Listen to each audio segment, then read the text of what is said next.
will be very useful for us. I saw many positive things. Also, I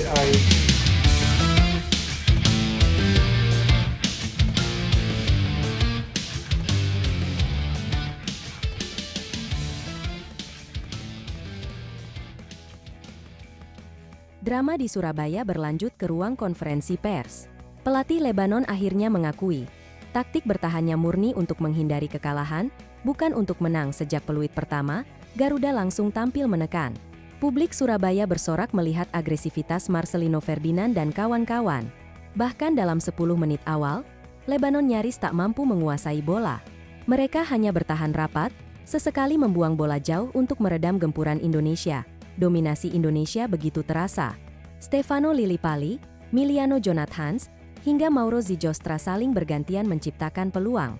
Namun, tembok kokoh Lebanon selalu mampu mematahkan setiap upaya. Meskipun begitu, semangat juang Garuda tidak surut. Drama pertama terjadi di menit ke-26 ketika Miliano Jonathans dilanggar keras oleh Hussein Syarafeddine. Laga seketika memanas. Kevin Dix yang terpancing emosi hampir terlibat baku dorong dengan pemain Lebanon. Wasit akhirnya mengeluarkan kartu kuning untuk Syarafeddine, sementara Kevin hanya mendapat peringatan. Setelah itu, pertandingan makin keras. Lillipali mencoba keberuntungan lewat tembakan keras dari dalam kotak penalti, tetapi bola justru melayang tinggi.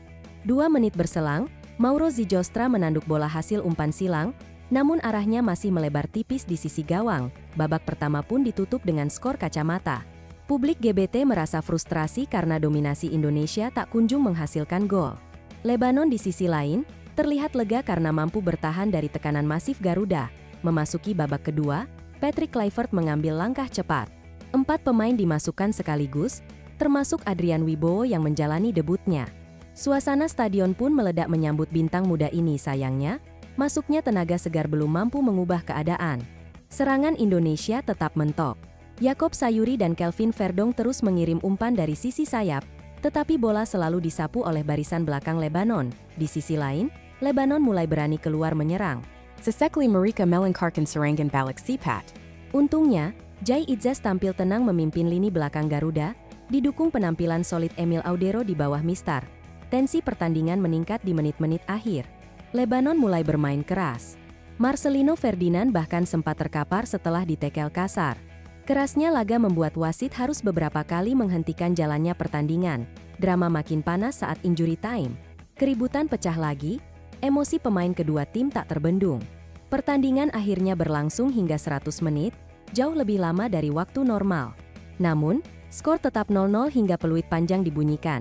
Hasil ini tentu mengecewakan bagi Indonesia yang tampil dominan. Namun di balik skor imbang itu, ada pengakuan mengejutkan dari pelatih Lebanon, Miodrag Radulovic.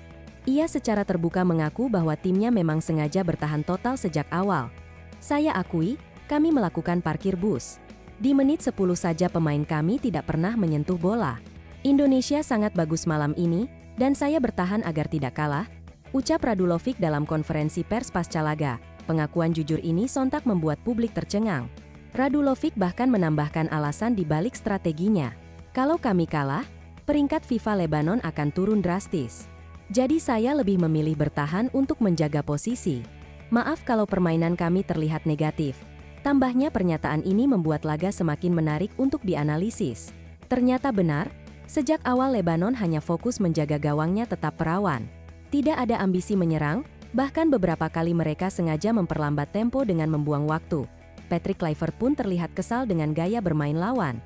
Ia berkali-kali memberi instruksi agar anak asuhnya tetap sabar dan mencari celah. Namun, rapatnya pertahanan Lebanon membuat Garuda tak bisa menembus dinding baja tersebut. Meski begitu, ada sisi positif yang bisa diambil. Laga ini menjadi debut resmi bagi Adrian Wibowo, yang akhirnya mengenakan seragam timnas Indonesia. Walau belum mencetak gol, penampilannya cukup menjanjikan di lini depan. Selain itu, Emil Audero juga menunjukkan kualitasnya. Walaupun tidak terlalu sibuk, ia tetap sigap mengantisipasi peluang Lebanon yang sesekali datang. Kehadiran pemain berlabel Eropa ini jelas membuat lini belakang Garuda semakin solid. Satu hal lain yang menarik, penampilan Jai Idzas yang kembali menjadi tembok kokoh di pertahanan. Ia beberapa kali mematahkan serangan balik Lebanon dengan tenang. Keberadaannya sangat vital, Apalagi jelang duel berat kontra Arab Saudi dan Irak di kualifikasi nanti. Skor imbang ini memang mengecewakan, tetapi sesungguhnya tidak buruk. Garuda bisa menguasai pertandingan, menciptakan peluang, dan mengontrol lawan. Hanya saja, penyelesaian akhir masih perlu ditajamkan. Kritik pun bermunculan di media sosial. Banyak supporter menyebut bahwa Indonesia seharusnya bisa menang dengan dominasi besar yang ditunjukkan. Ada pula yang menilai bahwa Lebanon memang sengaja mempermainkan emosi Garuda dengan gaya defensifnya. Namun, jika melihat dari perspektif Lebanon, strategi Radulovic cukup masuk akal. Mereka sadar tak akan mampu menang di Surabaya. Maka, satu-satunya jalan adalah bertahan habis-habisan demi menjaga gengsi dan peringkat FIFA bagi Indonesia. Laga ini menjadi pembelajaran penting. Tidak semua lawan mau bermain terbuka. Ketika menghadapi tim yang defensif, Garuda harus lebih kreatif dalam menciptakan peluang. Kini, fokus utama beralih ke Oktober 2025.